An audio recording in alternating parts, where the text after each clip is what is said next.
This is NBR Today. Any bank that decides not to scrap staff sales incentives must come up with a good excuse for the Financial Markets Authority by March next year.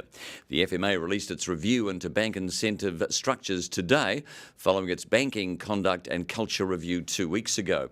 The review demanded banks remove sales incentives to frontline staff and revise incentive structures through all layers of management.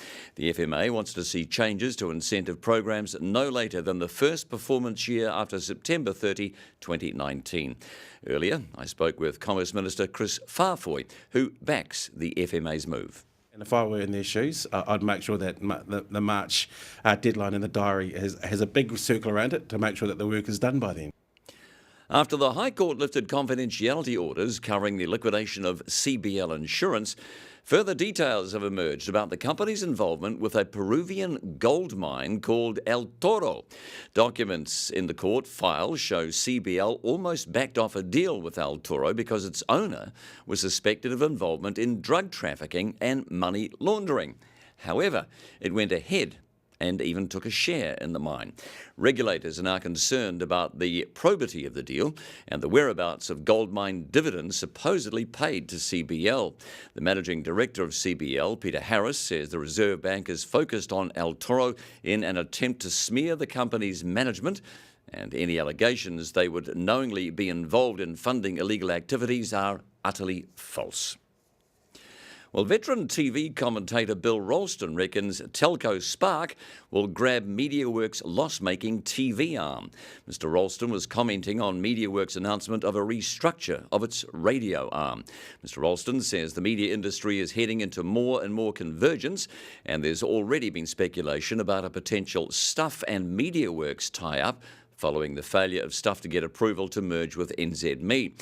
But he picks Spark as the buyer of the loss-making TV3 to complement its new sports production unit. I do think they want the big traditional screens as well as the ability to stream it. And I think that's highly likely. If you look at what Spark's got at the moment, they've picked up New Zealand hockey. That's just the first of them, really, to come on through. They've got the World Cup, Rugby World Cup. I think they'll have far more power, and they've got far more cash than the traditional media have.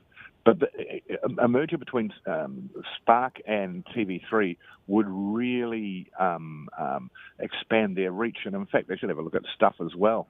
And MediaWorks staff were today told that Radio Live will be merged with the existing Magic network, which will be rebranded Magic Talk.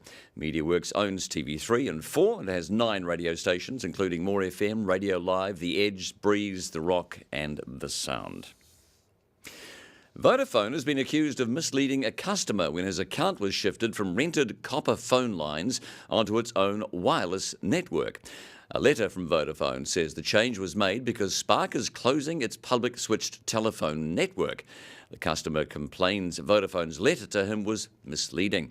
However, Spark has confirmed that customer landlines will not be switched off and affirms that while Vodafone can recommend whichever voice service it wishes, it should not suggest it's caused by Spark's network migration.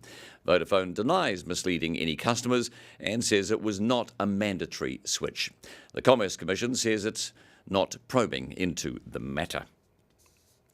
Well, a large, potentially costly and risky government ICT project that may remake bureaucracy in the future gained Cabinet approval this month. After 5 years of planning, Land Information New Zealand, or LINZ, is poised to replace Land Online, the online transaction system that holds and processes data on New Zealand property titles and surveys.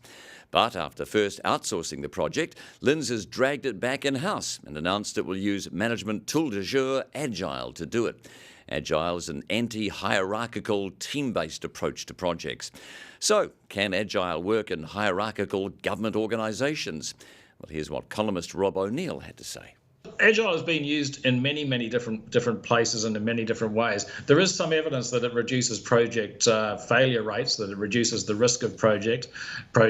It doesn't eliminate them. So what's interesting about this particular project, of course, we had the first one, the development of land online using much more traditional development methods, which went over budget and over time. So really, this is kind of a test for Agile. Can Agile replace land online and deliver it successfully on budget, on time, and on scope?